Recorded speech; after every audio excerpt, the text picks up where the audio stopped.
I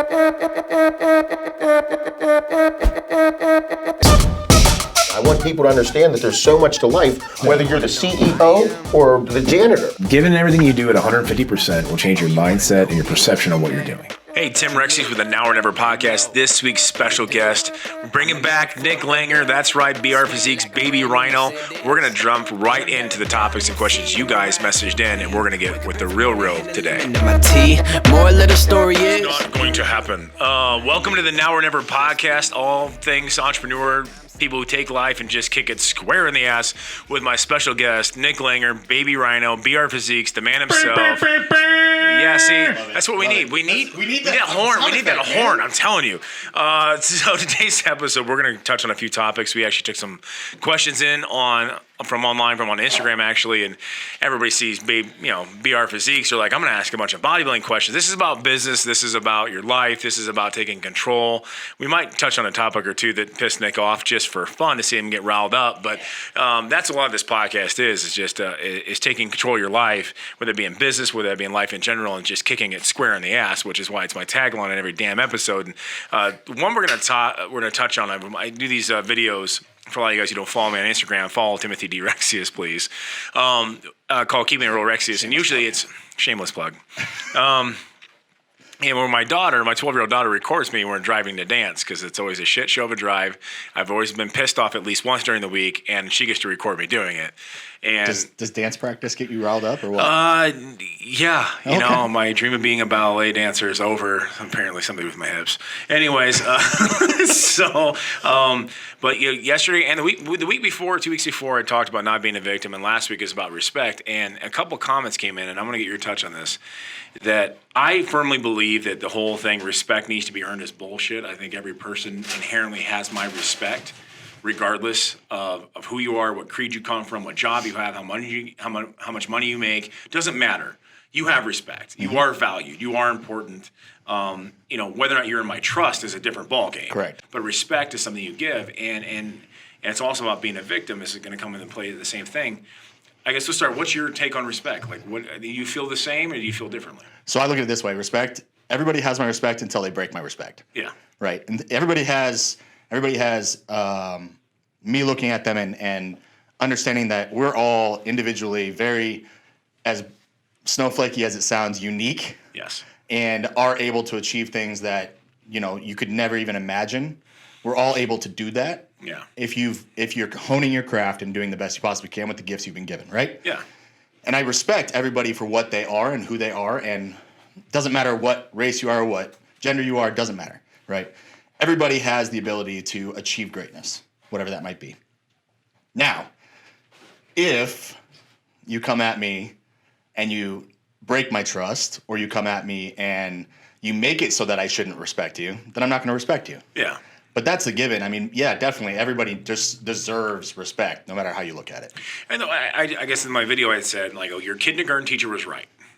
Treat others the way you want to be treated. Right. Tell my kids that, and I guess maybe as a parent, and this as a parent, especially when they're at that developmental age, no, seriously, don't punch me in the face. Right. Because you want me to punch you in the face? Right. It just starts out basic, and then it goes to treating, because when your kids get in school, you're last thing you want is your kid to get bullied. Right. And even more so, have your kid be the bully. Right. So all those things play. And the guy was very, very honest with me this morning on the video. He's like, I disagree. I'm like, could you please tell me why? And it wasn't a respect thing based on income, which that would have made me fly off the handle and be like, yeah, that doesn't mean shit.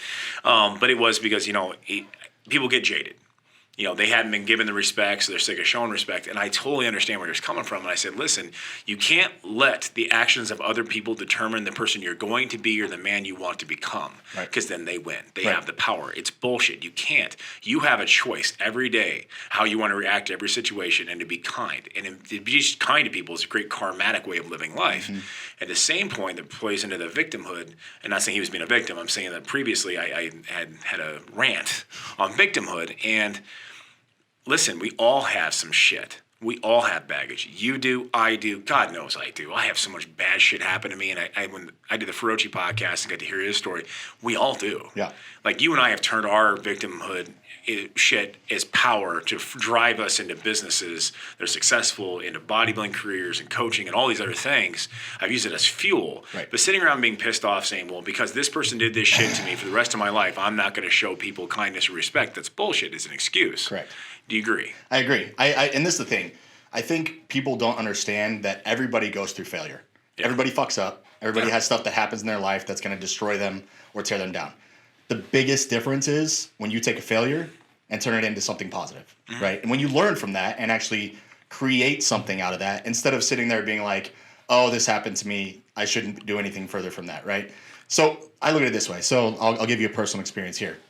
If I'm dealing, let's say I have a client that I work with, and I can tell you straight up, I fuck up sometimes. It is what it is. You can ask Cody. I put him in a sauna for like 2 hours to make him make a weight. It happens, right? Yeah. But the thing is that every single circumstance that I've come to where I've failed with a client, and I look at it as a learning experience. It teaches me what not to do in the future to be successful in the future. Mm-hmm. We all have to go through that. And anybody that tells you that they haven't failed or that they're making great success in everything they do, they're fucking lying. Oh, yeah. Always, right? So, I mean, I look at it this way. It's not so much the fact of, can you not have failure? It's the fact of, can you overcome? Well, it is. And I think a lot of people, and what I get from people is, I'm like, you don't understand what's at risk. Oh, no, we do. Yeah. Like, I understand that it could cause a complete financial reversal. Mm-hmm. I understand it could cause bankruptcy your family has to deal with for the next 7 to 10 years. Yep. I understand all those things.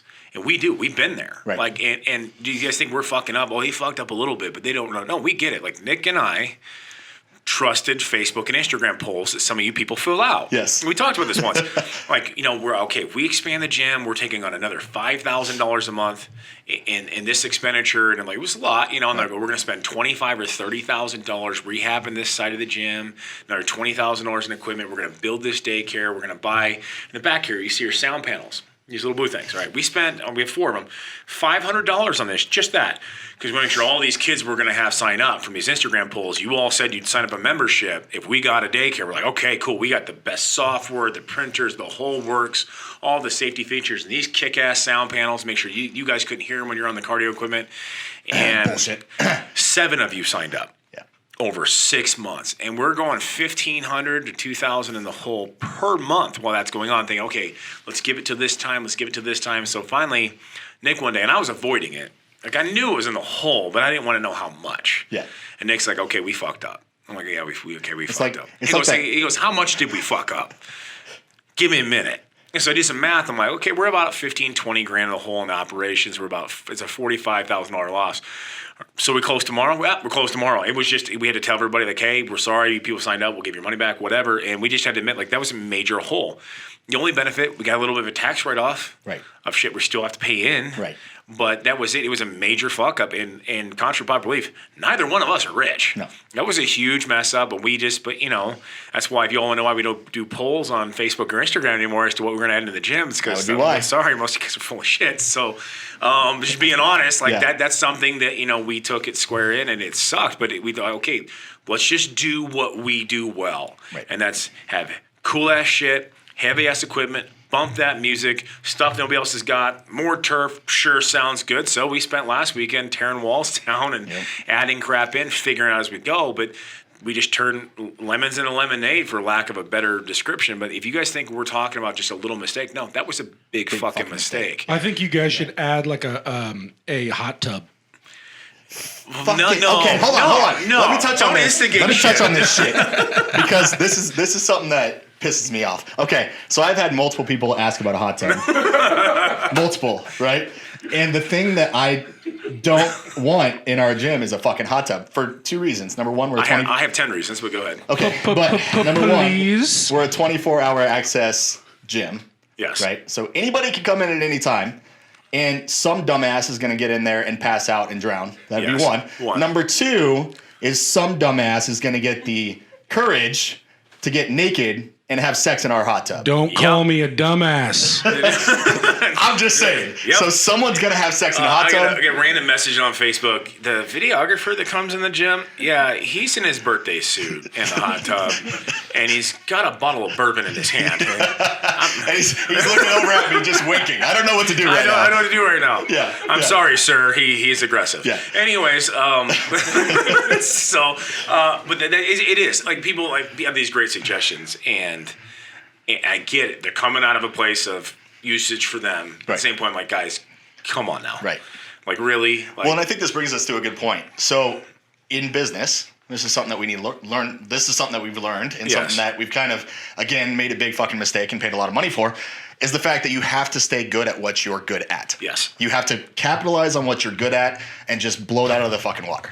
Well, and I think we all saw things, and we're aggressive. We're like, okay, I want a little bit of this, I want a little bit of that. And it's a saying that my old CEO gave me in the old company. Don't try to be everybody's everything. Try to be somebody's something. Right. Get your niche and kick ass at it. I think that's been a thing when we were all at Rexius together, and in Iron Heaven, I've got my employees now. I'm like, quit trying to be just good at 50 things, and just find 5 things and kick ass at it. Right. I think that's everybody's book, because everybody thinks I have to be good at everything. I have to be the Amazon of my niche to get rich. Right. Well, one, because you're doing it to get rich, and there is no get rich quick scheme. No. That's ever worked. No. And this goes to a point that you always make.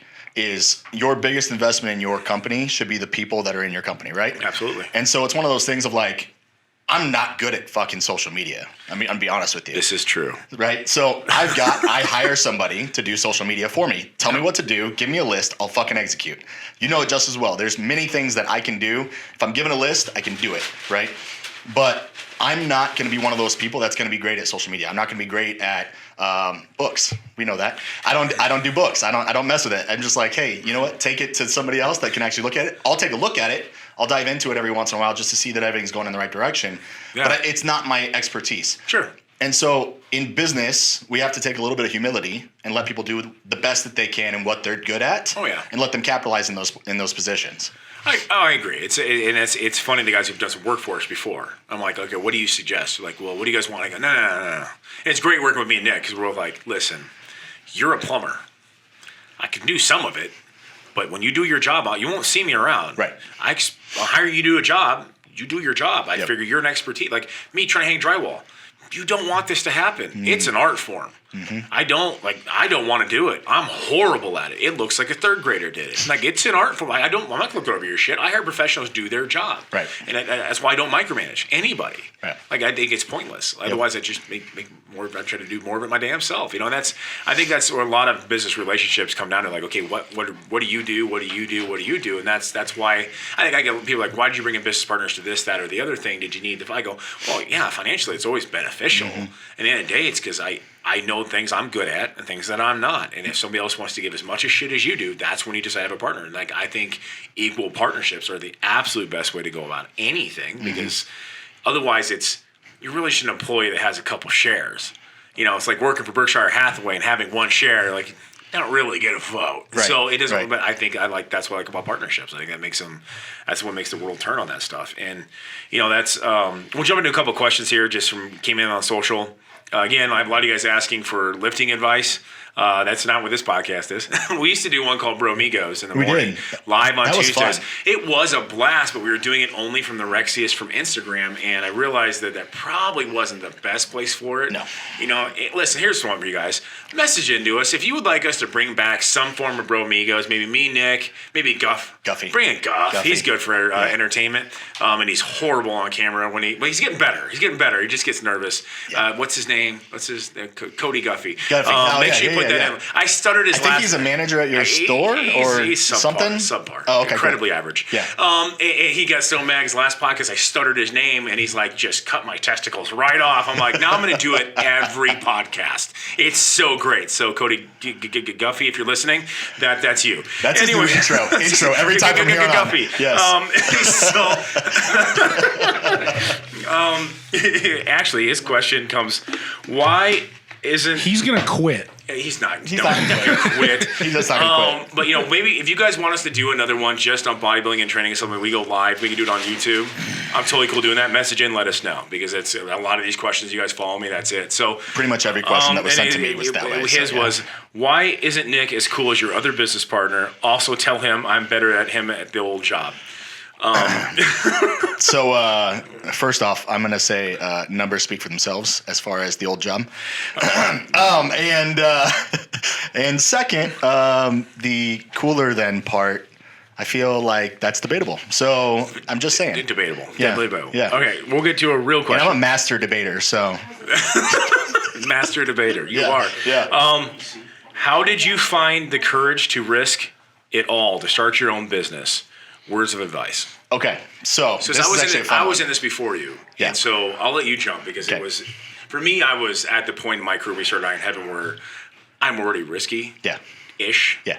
It was a big risk, but for you, first time, because it's.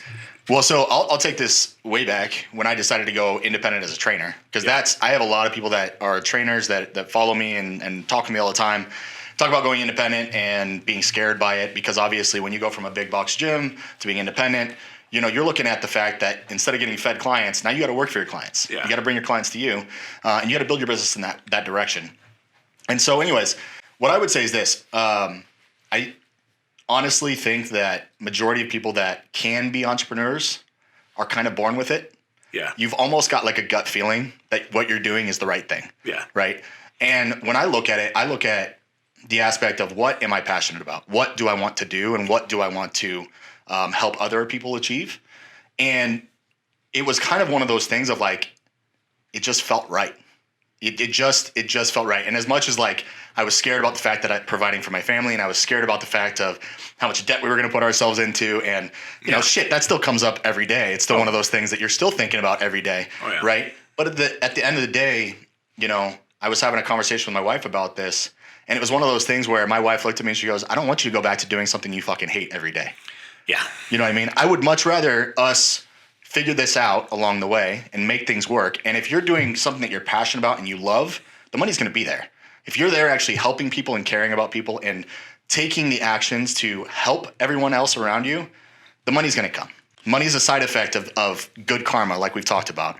Money is a side effect of making sure that you're treating people the right way and helping them achieve what they want to achieve. Well, and that's the thing. I think it comes down to a wealth issue for a lot of people. Yeah. Like, okay, well, when am I going to finally make that money? And I put this post up on my Instagram story yesterday because I read lots of random articles. Warren Buffett, Omaha's own, one of the most wealthy men in the entire world, Berkshire Hathaway CEO and founder and all those things, made 99% of his worth after the age of 50.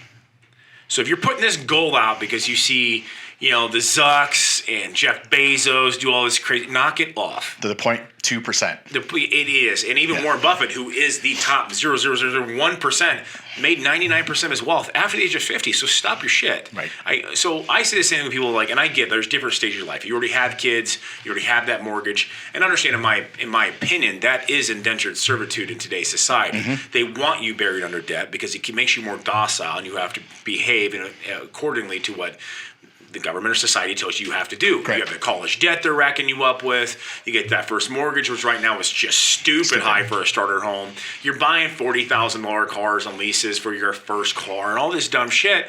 And now you're a slave to the system because you can't make moves and you can't do things because you can't afford to not make that payment. Right. Which means your standard of living is so much higher. Right. Your necessary keeps you from doing those things. But let's point on that real quick. Yeah. Real quick here. If you really want to do something you're passionate about, quit buying stupid shit. Damn straight. That's it. It's the easiest thing. I had a video on that. Like, people spend so much time working jobs they hate to buy shit they don't really need to impress people they don't really like. Right. Because society tells you have to, or your parents did, or your brother, or your asshole neighbor, or whatever. Like, let it go. Yeah. Quit caring what other people think of you is step one. Yep. And step two, like, quit spending over your means. So, like, I have a guy that I'm like, listen, like, we're doing these franchise plans. He's got a kid or two. He's looking at it. He's like, well, this is what I make now. I said, I don't care what you make now. Yeah. What do you need to pay all the overhead in your life? I want you to sit down, make a budget, and tell me. Mm-hmm. Comes back, says $24,000. I can live, I can pay $24,000. If I really narrow it down, I go, okay, let's add 10%.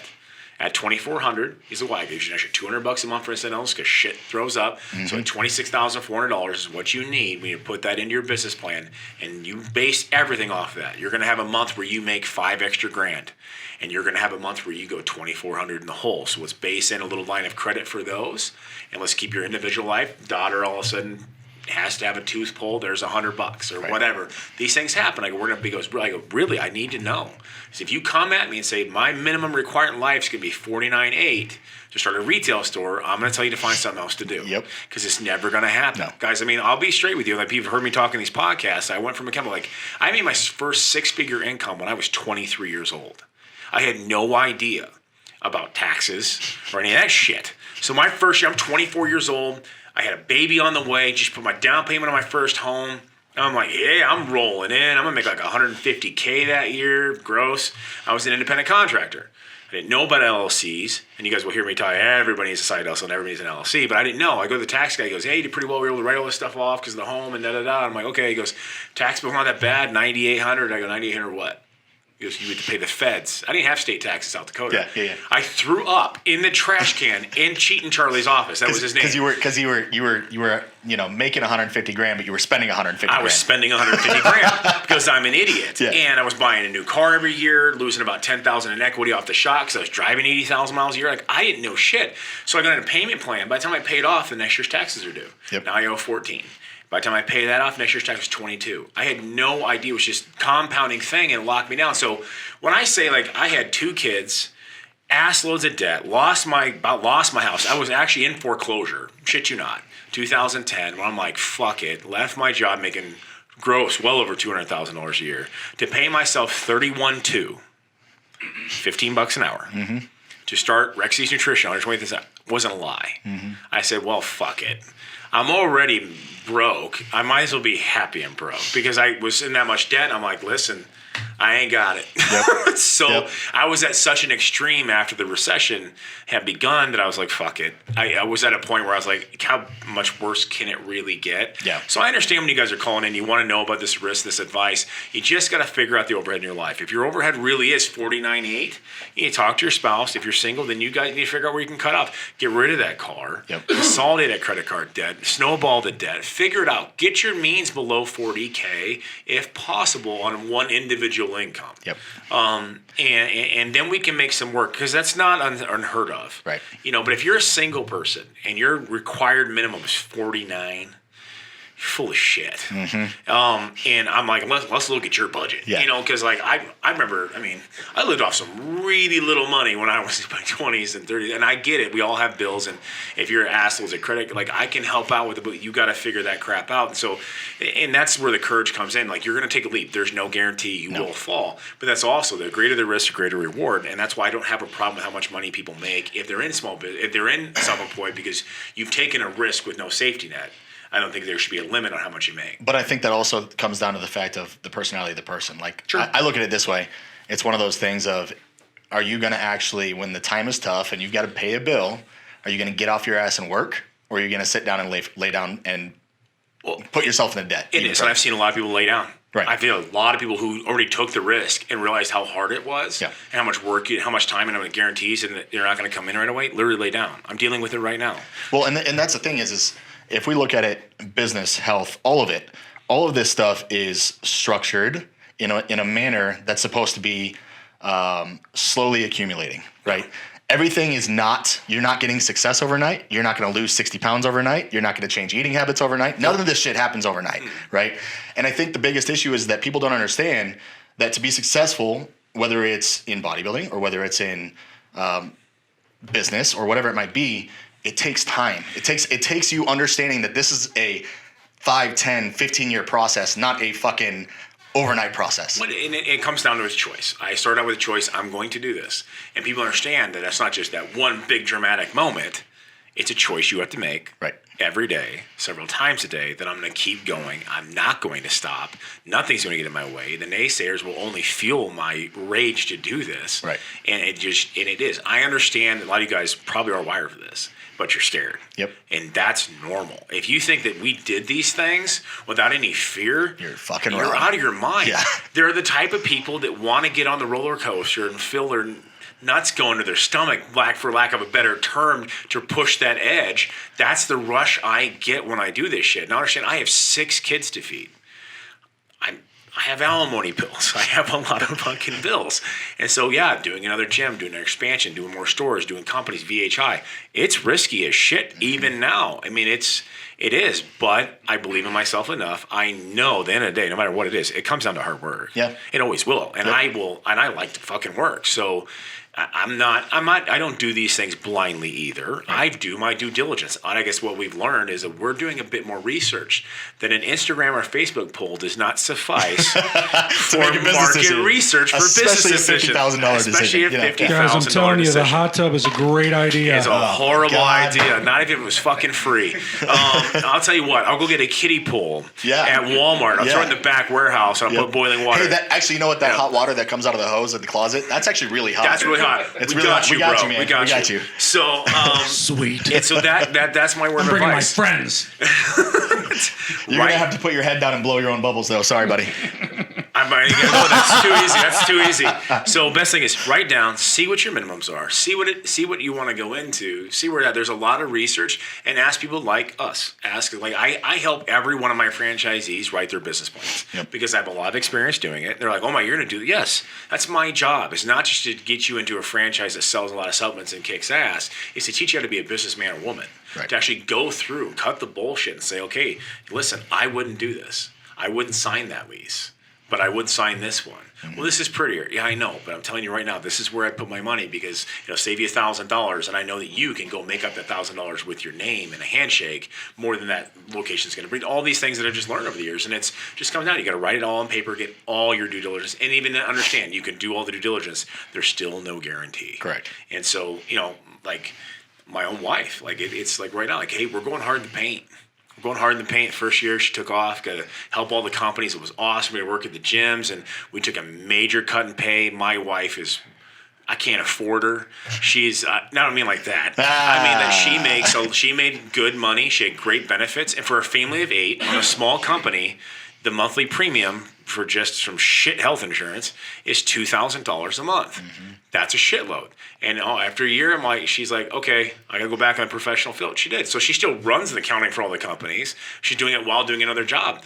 That's baller status. So understand if you're married and you're trying to plan this out and your advice is, you got to be on the same page. Yep. I've told that, and you've heard me have these conversations with potential franchisees. Is your spouse or your significant other on the same page? Because it's a team. It takes a village. Well, and it's your community. It is. Everybody, this is the thing. Anytime that you're trying to reach a goal, no matter what that might be, whether it's business or whatever, what really matters is the people that are around you. If you have an environment of naysayers, or you have an environment of people around you that can't get behind you on what you're doing, even if I look at you and I'm like, you're fucking stupid for doing this, but I'm all good for it. He has told me this before. That's the thing, though. It's still one of those things of, you still have to have that support behind you, and if you don't have it, especially from your spouse who's going to be next to you every single night, that's a big issue.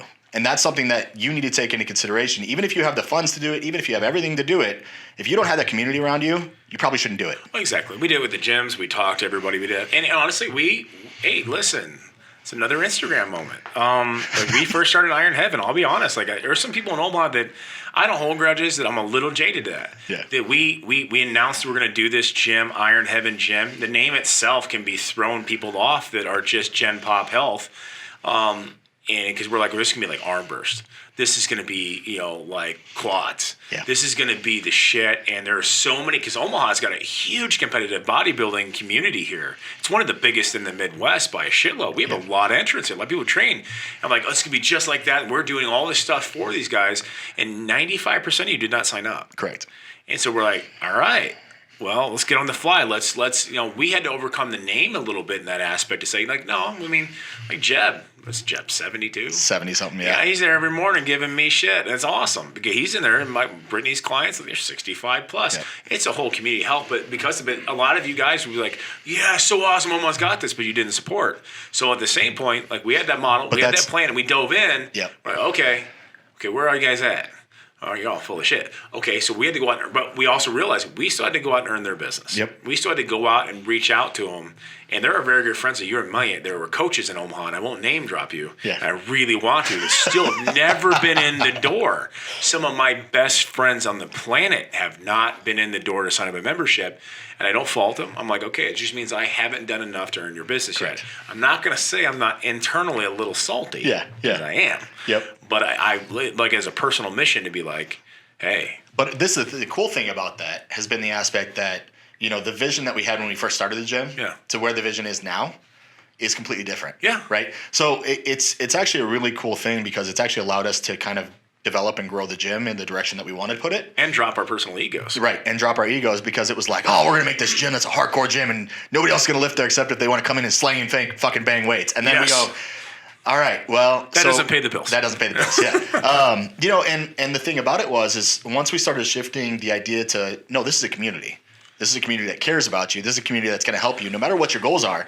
And whether or not you want to slang and bang or you want to come in and just do cardio, that's great. But we're going to be here to support you do that. Well, I'll be straight up. Like, I'll be honest, and this might be a snippet. I was like, man, I don't know CrossFitters around here. I don't get that stuff or whatever. I'm like, that's weird. And I do regular pull-ups. And I made fun of it. I'm not going to lie. And then we're like, we kind of want that CrossFit business. Be good for business. So we're 24-hour access. So we put some platforms in. We did some of the bars and stuff. These people work out harder than I do. Correct. Holy shit. They work out harder than everybody. They work way hard. I'm like, I'm going to, like, all of a sudden I raise my game. Like, I'm not in the CrossFit section of the gym at all. I'm over like doing my own thing, do isolated movements, but I'm watching them go ham and just absolutely. I've seen Bailey run out to go throw. I'm like, oh my god, pushing them. Like we had a CrossFit coach come in. Like, you cool if I put my people through a workout here on a Saturday? It was super early. I'm like, yeah, man, get down. Like, you want to join in? Hell no, not at all. My hat's off, and it honestly broadened my view. And like, I'd put my words on. I'd eat my own words. Like you fuckers go hard. Right. Good for you. Right. And then I hadn't been around powerlifting much, honestly. I was around all bodybuilding. But I see Big Eric and some of these guys come in, and I forget the guy's name. He's on our Instagram. The squats, like the smaller guy who like beat everybody in our deadlift competition. Oh, yeah. I know who you're talking about. Yeah. His form was pristine. Watching this dude deadlift 600 pounds to the point that he basically put up and then fell down. Yeah. Because he did fall down. It was funny. I'm like, it was funny, and I'm like, that dude could kick my ass in weights, and he's like half my size. Yeah. Literally like half my size. I think he's a 176er. Yeah, like 100 pounds less than me, and I'm like, hats off. So the thing is, like, yeah, it changed our business model. It wasn't we had designed. At the same point, it made me grow as a business owner, as a person, because I'm like, holy shit, like, it changed my mindset, and which was awesome. It makes me challenge myself. Now, I don't want to bench press with you and Guffey. I have no desire to ever see how much I can bench. I'm good with just lying to people about it. Real honest, I'm not gonna lie to you. Kids ask you how much you bench press, 500 pounds. If you say it fast and really quick in response, it's more believable. I have no idea. I can usually get away with that. Yeah. So You look like somebody who can get away with 500 pounds. 500 for sure. easily. For sure. Oh my Yeah. god. You gotta see with some passion, But but for me, like watching you guys do that, I'm like, shit, man, I'm gonna go from 30s to 35-pound dumbbells now. You know what I do I'm is throwing up a day. I give them my bench in kilos so they don't know. There you go. See, There you go. that's actually not bad. They're like, what is that? Do the math. I don't know. Look it up on Google. But it is, and it's funny because we were wrong. Yep. And we adapted, opened up our horizon. It changed me as a person in my gen. So now when I go to these conventions, I go to these shows for Rexius or Iron Heaven, I'm like, CrossFit Gym. Like, hey guys, if you guys ever want to use our thing on a Saturday, by all means, we adapted. I'm like, they gonna join in? No, I can't do that shit. Right. I really can't. Like, I think that's the beautiful things that made me change as a business owner, just from a financial perspective. But me as a person, I opened up my eyes to more sports that I had no idea were that badass. Right. So I mean, I know a lot of powerlifters, bodybuilders make fun of this or that. I'm like, sorry, you guys can shut up. Yeah. That's just way harder than the crap I do. Yes, So agreed. Another one is, what's the number one thing you two agreed to disagree on the most? And I love when it came through, and I said it to you, and I'm in my head, I'm like, God, there isn't a whole lot, honestly. There's really not. We're fairly like-minded. I will say this: like we adapted as business partners from the beginning to now dramatically. Yes. We agree. We agree that we can't text each other shit if we're mad. Correct. Period. Because Correct. it's going to end up in a fisticuff fight. Now, let me explain how Nick Langer and Tim Rex's fight might go. I got wicked-ass long reach. but I'm terribly slow. So it'll end up into a wrestling match where it'll last about 120 seconds. Where we're both breathing super heavy because our cardio's out of run, and be like, "You're lucky I didn't," and that will be the extent of it. Correct. Of a fight between Nick Langer and Tim Rexius. I know this. I'm not going to tell you I'm Tyson. I'm not. I use my face to block punches, so I'm super agile. But we don't really disagree in a whole lot for the most part. Like, we have a few things here and there. The height of a TV for the treadmills was a conversation that could have gone multiple directions. So I will say this. Actually, this is a good one because we almost got in a fist fight.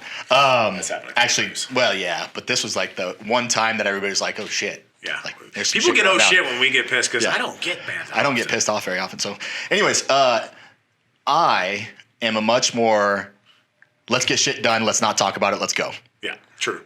You are let me think about this. Let me think about it a little bit more. Sure. Let me kind of make sure that everybody's in the right place, and then we'll go ahead and do it. Yep. Right. So that's where we disagree. And we've learned that about each other, which is the reason why we don't text each other, because 9 times out of 10, I'm like, "Hey, get this shit done now." And you're like, "Dude, I'm just trying to get shit organized and get people in the right places and blah, blah, whatever." So there's a discrepancy there, but it works out well because it's the same thing of like, when I get pissed off, there's a reason why I just leave. I don't talk to anybody. It's because of the fact that, like, if I'm going to talk to you, I'm probably going to rip your fucking head off. Yeah, true. Right. It's true. It's true. So it's one of those things of like, it's the same exact thing in this aspect. But the nice part is that you from a business partner's standpoint, help to make me take a step back and look at the situation and go, "Yeah, okay, you're right," or "No, that's fucking stupid," right? True. So it works out well, but that's because we know each other as business partners, and that has something that's been evolving. And I also think it's a trust issue. It really comes down to trust, and it's like we had to do the demolition, and they say, "Okay, that's you." Okay, cool. That's cool because I want to know the electrical. I got a few other things I got to worry about, like what's this, that, or the other thing. Okay, I'm going to group everyone, get everyone there because I'm old and this shit is for show. I don't want to lift all that crap myself. Let me organize like 6 or 7 people to show up. I'll get it all done, and boom, it was beautiful. Yep. And then we knew the equipment at gym too, the Southwestern Challenge meeting, rearranged. And Nick's like, "Hey, I rearranged the gym." Sweet, just did it. I don't have to fucking do it. Before it'd be like, "No, let me get part of that planning process, whatever." We discussed a little bit. Yeah. He's like, "No, I ordered. What do you think?" "Oh, that's fucking beautiful, and I didn't have to do any of it. That's even better." Yeah. But 2 years ago would have been an argument, and I think it's a lot of it's just growing trust and just being like, and I know we were working on making a flyer. I'm like, "Hey, I think it looks good, but can we throw this to Brittany and Nick and just get everyone's opinions?" Because that's just me. I'm not egotistical about it, I guess. Where a lot of people get in business like it's my way. And I think we've learned after enough time, like between the daycare fuck up and the original planning fuck up, we've learned to drop egos and equipment fuck ups and all sorts of things. Yes, we fucked up a lot. So let's see. Did you get any on your messages in? Oh, that was that one. There was one. I got one more in mind for sure. I want to touch. You guys should fuck up on a hot tub. It's never gonna happen, dude. That's a no. Slap the shit out of you. If I can get my landlord talked into buying the North Park building, and I know he watches these, and then tear it down and build me a big Morton building, we'll move Stonegate to North Park and we'll have him put in some more plumbing. There you go. So, ish. I didn't say it's plumbing. I don't know. I didn't promise. I was like, this is going to be one of those discussions. All right. So the one that I will touch on that's actually a bodybuilding / nutrition / whatever one. Yes, he was pretty active about this one. Pisses me off. So one person asked, "How can I get rid of belly fat?" Specifically. Targeted. Don't poke the bear. So let me make one thing very, very, very clear. This is like a get-rich-quick scheme to me. Correct. Okay? Your body does not pull body fat from places you want it to pull body fat. It doesn't fucking work that way. You want to see abs? You want to see a six-pack? You want to get lean? Diet and cardio. Sure. It's two things. It's pretty fucking simple. And I'm going to be real with you. 9 times out of 10, your stomach, your lower back, your glutes, and your hamstrings are the last fucking places to lose body fat. Yep.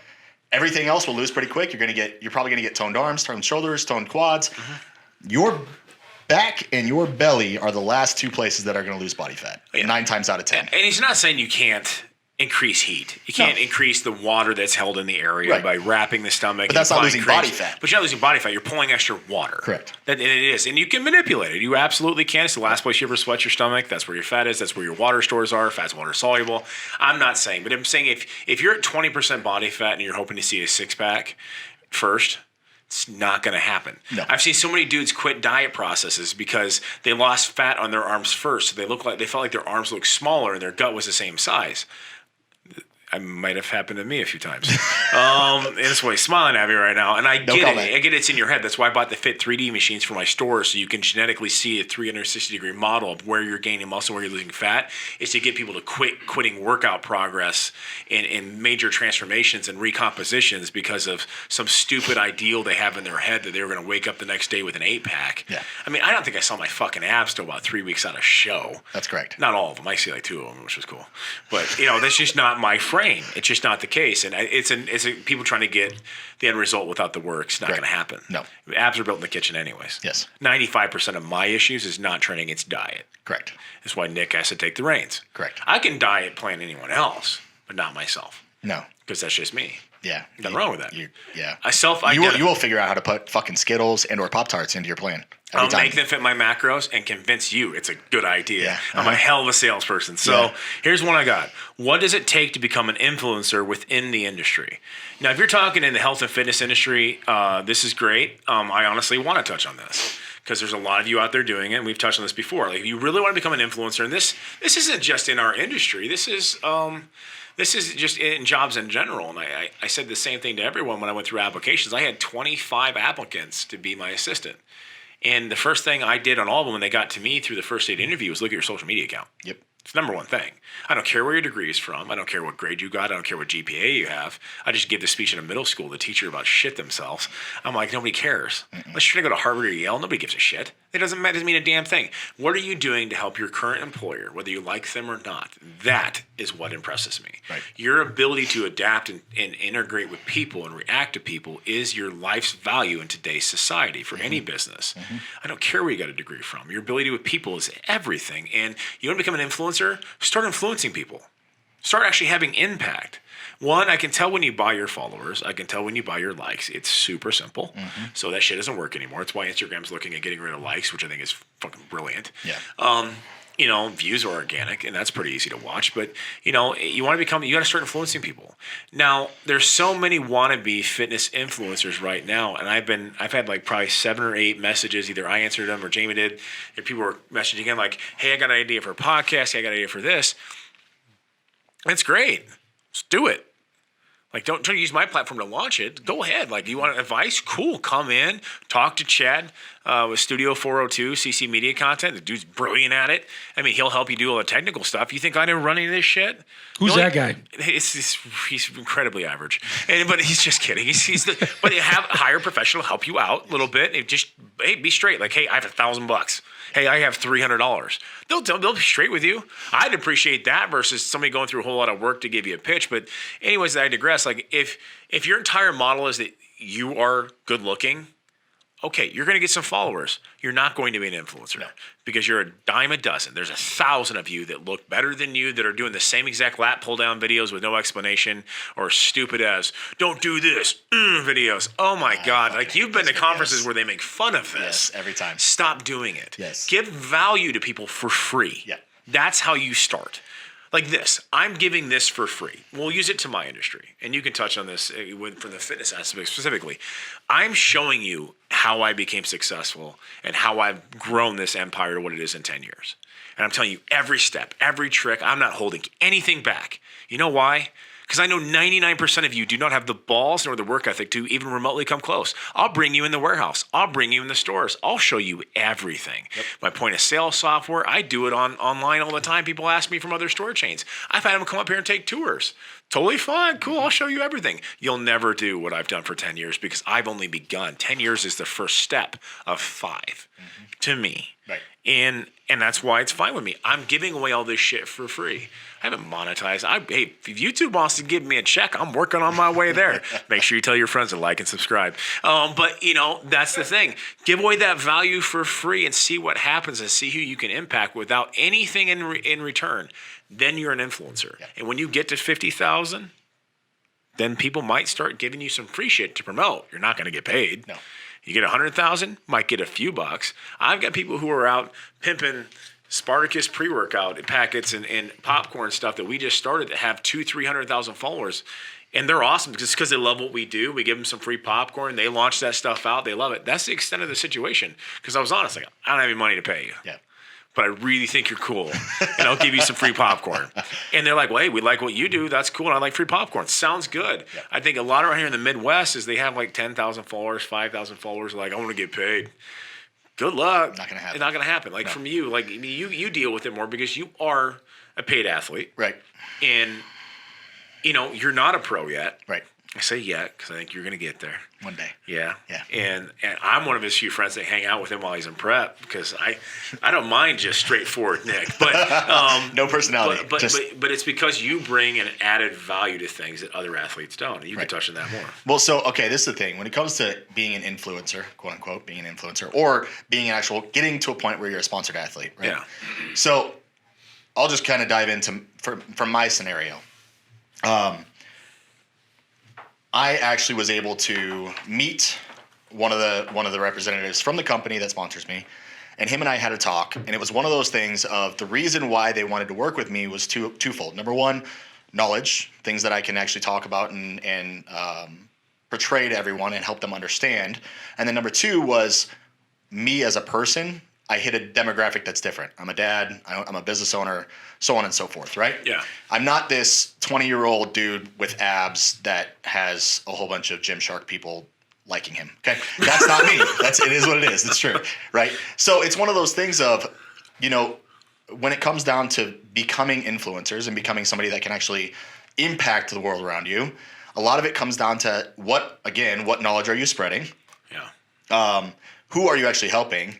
And then as far as social media goes, and it's something that I'm really learning right now, is your network that you're kind of working with that promotes you, right? It's not just you promoting yourself. You have to have other people that promote you. My entire business from a coaching standpoint is built on referrals. I have never done it to a point where I'm like out there pimping myself as a coach. You don't have to, and you don't have to anymore. Right. No. And so it's one of those things of like, that's not me boasting. That's more of an aspect that I've been giving so much free knowledge to everybody that I understand the same exact thing as you do when it comes to business. 90% of the time, even if I give you the knowledge, you're not going to fucking execute. Well, no, it's not. And so it's one of those things of like, from an influencer standpoint, if you actually want to do something in, especially the fitness industry, you need to set yourself apart. You need to be the reason why. If you see some of the highest influencers right now, don't even compete. They're people that are just on YouTube doing random bullshit, right? Yeah. And they're getting contracts with a lot of these companies because of the fact of who they are as a person and being 100% genuine about who they are. Again, you're never going to see me wear Gymshark. You're never going to see me going into the styles that are going on. I'm going to rock what the fuck I rock all the time. Yeah. And I'm going to be who I am. And if you like it, great. If you don't, great. Don't care. Exactly. And that's the difference of an influencer and somebody that can actually have an impact on other people's life. Are you fucking authentic? 100%. And I think that's why I've gotten such a huge following so fast, because I don't fucking care. Right. Like, I really don't care. You don't like my hair? I don't give a shit. Yeah. You don't like what I wear? I don't care. I had to explain this to my daughters. I'm bringing cargos back. I don't give a shit if they're not cool. They're fucking handy, okay? Come There's on now. extra pockets. Guys don't get purses, okay? And I'm not going to wear a satchel. Yeah, but this is the problem. You're gonna have snacks on you, though. I don't like it. I'm going to influence people to bring cargos back for guys. That's my fucking goal in life right now. But and the thing is, like, I've told people, like where am I at now? How to get paid influencer? Yes, I'm starting to get paid for certain things or getting offers to speak because I've been doing this shit for free for years. Right. I've been speaking at high schools and universities around the 4 or 5 states now for less cost since about 2011. So it's 9 years in the process. We just started putting this shit on video last year because I got one of my best friends knows how to run this shit. Yeah. I don't know how to fucking do it. Yeah. Otherwise, I should have been doing it I'd have a lot of I'd have Gary V level content if I fucking knew anything about this crap back in 2011. Right. But I just now started doing it. And like, we have the 1 Million Cups here next month. It's one of the biggest entrepreneur organizations in the country who asked me to guest speak. They're not paying me. I'm like, okay, can I bring my videographer in? Yeah. I'm like, God 2011, Tim, you're an idiot. You should have been doing this shit for years. I'd have so much crap, and that's why we get the point so big where I'm not getting paid. I'm paying someone else, an assistant now, to help me respond to all this shit so that I can keep up and keep the schedule. Before we were just posting whenever the fuck I had time. Now we get on a schedule and it's cool, and I don't even know the schedule half the time, so they tell me, and but that's where I'm at. I'm just gonna keep doing this shit for free with the opportunity. Like, hey, we want you to come speak over here in New York, and here's the pay. Listen, if it's $10, you're there. I'm good, And at this Do point, some weird shit for $10. I can't even keep a straight face. But I've been doing it for free for years, and people liked the value that now I'm getting asked to speak, and now it has an actual backed up value, and it takes a long fucking time. And for you guys talking about the fitness industry specifically, really look at what's out there right now. What can you bring that no one else is? Mm-hmm. And for the most of you, and I'm always honest when they call me, I'm like, okay, tell me what's your hook? They go, what's your hook? What are you doing? Right. And if you're like, hey, I'm going to be like you, I'm 40 this year, I'm going to compete for the first time in a couple years, and I got 6 kids, like say you're in base me, and I'm going to compete this year. Okay, you got something. Right. You're going to inspire the people our age that are fighting the fat dad bod, who are trying not to go on, Lipitor for the rest of their life, or a bunch of other bullshit drugs that I'm trying to avoid too. I'm going to follow that. Right. That's cool. Right. At 20, 21, 22, 25, or under the age of 30, okay, now you really have to bring a new hook. Yeah. Just being a pretty guy or girl ain't going to do it. No. Just showing people how to do lat pull-down videos, not going to do shit. You need to bring value to people. And be authentic. And be authentic. Yes. And listen, if you filter most of your shit, that's a problem. Right. It really is. Yep. And you're a dime a dozen. Well, and so I always look at it this way. One person that both you and I grew up on, and that put out a shitload of free content in the fitness industry before he ever was known by anybody, was John Meadows. Yeah.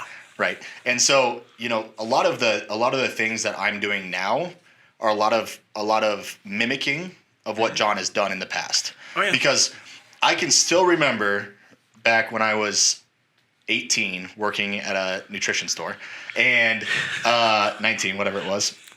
And I still remember going on YouTube and looking at specific unique exercises that he put out there. And it was just his YouTube channel, and all it was like these shitty videos with a flip phone that he had taken of these movements that he was doing. And I was like, man, that looks pretty cool. Let me try that out. And it was free content like that. And even his Mountain Dog diet website was free for quite some time before he started charging. But it was one of those things of like, okay, this guy grinded for 5-10 years, same thing as he grinded for fucking 15-20 years to get his pro card. Oh yeah. But he grinded 25. Yeah. But he grinded 5-10 years of putting out content without anybody really noticing. And then all of a sudden it got into a snowball effect. And now all these coaches, these programmers were like, hey, I need to show people how to do these movements that are bugging me up. I'm just going to link to Mountain Dog videos, right. Mountain Dog 1 on YouTube, and that's how I learned all my shit. Yep. Same thing. We Yep. grew up watching the guys, and then he's just nice to boot. Yep. He had that non-intimidating personality. Correct. And for me, even at my age, guys, I'm going to be 40 this year, and it sucks. He's older. I can hear your joints creaking from here, by the way. It does. It hurts like hell. You're welcome. It's this diet I'm on. This asshole put me on this diet. It's terrible. Makes me eat salmon at 9 o'clock at night. But anyways, I heard hot tubs are good for joints. oh my! There we go. But but watching him like now, it motivates me. Fist in face. But it motivates me to look at him and go, the game. So he's like, I'm still training hard every day. I'm still doing like, that's awesome to me. That's motivating. So understanding what value it is, and he gave it away for free for years. Yep. And he should monetize it now. You've given hundreds of thousands of people, probably in the millions, free advice for decades. Yep. And I know these people are like trying to and yes, there's a few people that are younger that have 1 million followers that are making millions of dollars. Yep. I get it. They're the exception to the rule. Just plan on being the rule. If you happen to become the exception, good for you. That's a surprise. Right. Under promise and over deliver yourself. That's the best position to put yourself in. Well, and the thing is this, majority of those people that are that exception either got started early with, or we're getting into the trends early. They were Right. the beginning of the trend, the new Right. platform before it launched, and you happen to be one of the top suggested. Gary Vee Correct. talks about that on Twitter. He was one of the top 10 suggested people to follow when you signed up for a Twitter account. Right. It's because he put the time in right from the get. Right. And you guys watch his videos and cool. He says the same shit repetitively. Correct. He has for years. Every video he has is just a new stage with the same shit. Yep. And I love it. Because he goes, what do you want me to do? Make up new crap I didn't do? Right. He goes, I went on Twitter for 4 hours a day, jumped into every conversation until I finally got noticed. Yep. That's it. Yeah. And that's, I think the biggest thing that people need to realize, and that's another thing that we need to point out too here, is if you want to become an influencer, consistency in everything that you do. So it's one of those things of like, that's one part that I'm picking up from social media because my following's starting to grow a little bit faster. It's not nearly what it needs to be, but it's starting to grow a little bit faster. And that's because I've been consistently posting. I've been consistently putting out content and consistently showing everybody who I am, right? And so it's one of those things of, I think people need to understand that those are the top two principles that are going to get you to a point where you become a sponsored athlete or whatever. Because anymore, IFBB Pro doesn't mean shit because they're giving out pro cards like it's fucking candy. And especially with all the new classes coming out. And I not in the aspect of putting anybody down by that. I'm just saying from an influencer standpoint where you could actually monetize your name, it doesn't make that big of a difference. Not that it doesn't mean anything that when you put it in your title. Right. Now, I'm seeing 50 people a day with the title. Right. It loses the value. It loses the luster. Right. I get the system. I get the classes. I get that more people are staying in the sport a lot longer because of health, because of intelligence. Right. Which is another reason, which is good. Yeah. But there's like 20 of them in a while. Right. So and so that's what I'm looking at is more than anything, it's are you authentic and are you consistently putting out a message that's a same coherent message to everybody? Yeah. Right. You do that, and over time, you'll get to that point where you're a solid influencer. Yeah. But it takes time. I mean, think about it this way. You've been posting now and putting out messages now for over a year, right? You haven't gotten to 1 million followers yet. Nope. Right. And it's one of those things where it's like, again, just like business, just like health, this is not something that you do overnight. This is something that's going to take time. It's going to take effort. And you have to understand that it all comes down to consistently putting in that effort day after day after day. Well, I've had Instagram now for 8 years. And I've been putting out free shit randomly, mostly just rants that were whatever that I didn't know how to do a lot of. Yeah. But I built it up, and last year I'm at 13,000 and change, which is a lot for most people. And yeah, I mean, I'm gonna have to keep grinding to get to 100,000, to 200,000, to 300,000.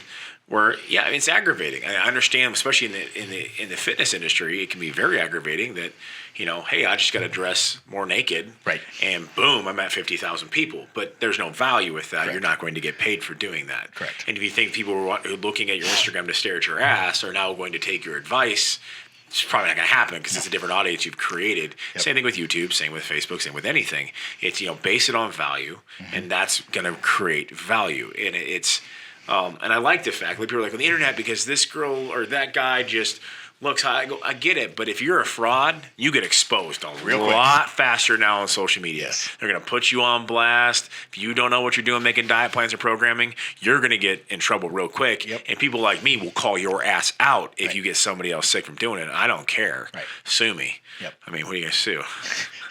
I got 6 kids. I got none left.